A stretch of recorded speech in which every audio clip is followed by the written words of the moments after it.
So ito yung ating Rockefeller Hamori o Hamorai. Meron ng malt mat. So preparation na siya today for a malting process. So yun guys, subaybayan nyo ako para makita natin, sana maging successful ang kanyang pagmamalt, no? So ayun, tugtong na lang natin ang next clip. Let's go!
Yun. So, okay guys, natapos din ang kanyang molting process, no?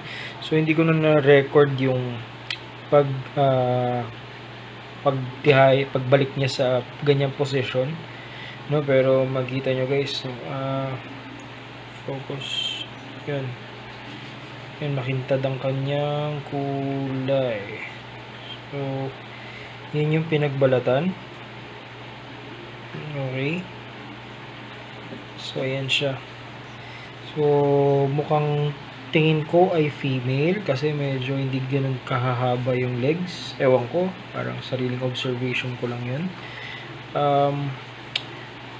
Ayun, so safe, successful ang molting process ng ating alaga. Ng ating Brachypelma hamori or hamorai. Ang ganda, no? Ganda ng kulay niya.